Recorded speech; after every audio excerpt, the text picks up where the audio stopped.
بعد بنت حوا تیرے ماتھے کو ردا دی ہم نے، بنت حوا تیرے ماتھے کو ردا دی ہم نے، تیری عظمت تیری توقیر بڑھا دی ہم نے، تجھ کو ایک بوجھ سمجھتے تھے زمانے والے، تجھ کو ایک بوجھ سمجھتے تھے زمانے والے، دفن کرتے تھے زندہ تجھ کو گھرانے والے، لوگ بازار میں تجھ کو نیلام کیا کرتے تھے، ایک کھلونے کی طرح تجھ کو لیا کرتے تھے، نور اسلام نے آ کر تجھے عزت بخشی، عظمت نصف کی تعلیم زمانے کو دی۔ جناب صدر، حکم صاحبان اور سامعین بزم، میری گفتگو کا محور ہے اسلام میں عورتوں کے حقوق، ماضی و حال کے آئینے میں۔ حضرات، اسلام نے عورتوں کو کیا حق دیا ہے، اس کو جاننے کے لیے آئیے تعصب کا چشمہ اتار کر عدل و انصاف کی عینک لگا کر دیکھیں کہ عورتوں کے تعلق سے ماضی کی تفرید اور حال کے افراد کے درمیان اسلام کا عادلانہ موقف کیا ہے۔ اسلام سے پہلے یونان قدیم میں عورت کو شیطان کی بیٹی اور نجاست کا مجسمہ سمجھا جاتا تھا، میراث میں اس کا کوئی حصہ نہیں تھا، نکاح و طلاق کا پورا معاملہ مردوں کے ہاتھ میں رہتا تھا، شوہر کے مال میں تصرف کا اس کو کوئی حق نہیں تھا، حصول طلاق اور خلا کا بھی حق حاصل نہ تھا۔ یہودیت میں باپ اپنی لڑکیوں کو فروخت بھی کر سکتا تھا، فلسفیوں نے عورتوں کو گناہوں کا سر چشمہ قرار دیا تھا، عیسائیت میں یہ عقیدہ ہے کہ عورت جہنم کا دروازہ ہے، ہندوؤں کی مذہبی کتاب منو اسمرتی میں لکھا تھا کہ عورتوں کا وجود صرف اس لیے ہے کہ بچہ جنے اور ان کی کفالت کرے۔ اسلام آنے سے قبل عرب میں بچیاں زندہ درگور کر دی جاتی تھی، ایسے نازک حالات میں رحمت للعالمین کی شکل میں امید کا ایک سورج نکلتا ہے جو عورتوں کے حقوق کی کرنیں اس طرح بکھیرتا ہے۔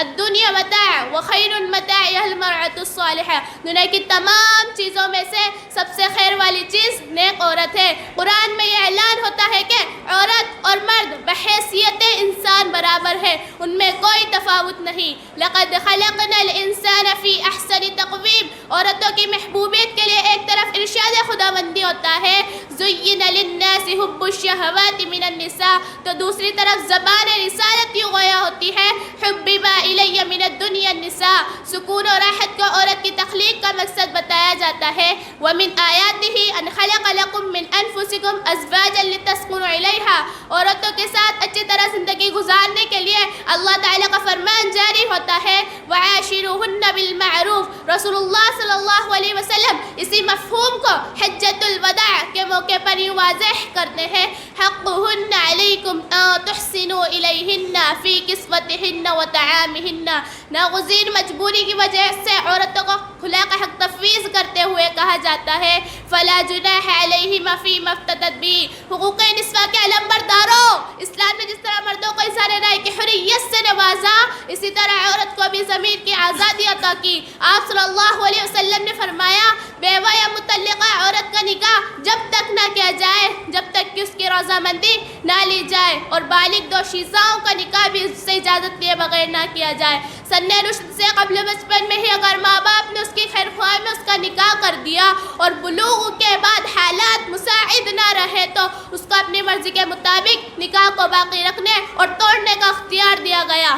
احکام الہی کے محافظوں، اسلام کو عورتوں پر یہ احسان ہے کہ اس نے ان کی حیثیت کر ہمیشہ کے لیے محفوظ و محترم بنا دیا، گوہر عصمت کو تاج افتخار کا درخشاں موتی بنا دیا، عفت و نزاہت اور شرم و حیا کو ان کا زیور کا قرار دیا، ان کے حسن جمال کو شمع انجمن بنانے کے بجائے فروغ خانہ بنا کر انہیں بالہوسی اور بدنگاہی کے تیروں سے محفوظ کر دیا۔ اسلام نے اس کی عفت کی اور پورے نظام حیات میں اتنی رعایت رکھی کہ اس کا ہر طرح تحفظ ہو گیا۔ اسلام نے پردے اور نظر ہی کی پابندیاں نہیں لگائی بلکہ فکر و خیال کے چور دروازے بھی بند کر دیے۔ اسلام نے پردے نظر ہی کی تعلیم نہیں دی بلکہ عفت خیال پر بھی زور دیا۔ اسلام نے پردے کو قید کی علامت نہیں بلکہ آزادی کی ضمانت بنا دیا۔ اس نے آزادانہ کے اختلاط ہنوش طبے کو غلط موقع پر ختم کر دیا۔ اسلام نے عورتوں کو کوچے بازاروں میں ماری ماری پھرانے کے بجائے عزت وقار کے ساتھ گھر کی ملکہ بنا کر بٹھایا۔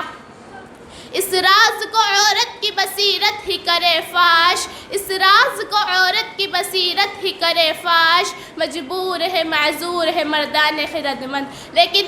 یورپ کے عیاروں اور مغربی تہذیب کے غلاموں نے آزادی، نصف اور مساوات کی خوشنما تعبیروں کے ذریعے عورتوں کے حقوق کو پامال کیا۔ ان کھوکھلے نعروں کے ذریعے معاشی ذمہ داری کا بوجھ عورتوں پر لاد دیا۔ میں پوچھنا چاہتی ہوں کہ آزادی اور مساوات کے معنی یہی ہے کہ وہ گھر کے علاوہ ہر جگہ نظر آئے، کلچروں شو اور فیشن شو کی زینت ہو جائے، فحش کتابوں اور اخباروں کا اشتہار بن جائے؟ کیا عورتوں کے حقوق کا مطلب یہی ہے کہ وہ غیر شعوری طور پر اتنا مجبور ہو جائے کہ عصمت فروشی اور آبرو باختگی کو فیشن سمجھنے لگے اور ان کے جن سے غرامایہ کی کوئی قیمت نہ رہ جائے؟ علامہ اقبال رحمۃ اللہ نے سچ کہا تھا کہ جس علم کی تاثیر سے زن ہوتی ہے نازن، کہتے ہیں اسی علم کو ارباب نظر موت۔ میں اپنی بہنوں کو یہ دعوت فکر دے کر رخصت کرتی ہوں کہ اب بھی وقت ہے تو پہچان خودی کی کر لے، اپنے دامن میں سبھی موتی حیا کے بھر لے، اپنا معیار پھر تجھ کو بنانا ہوگا،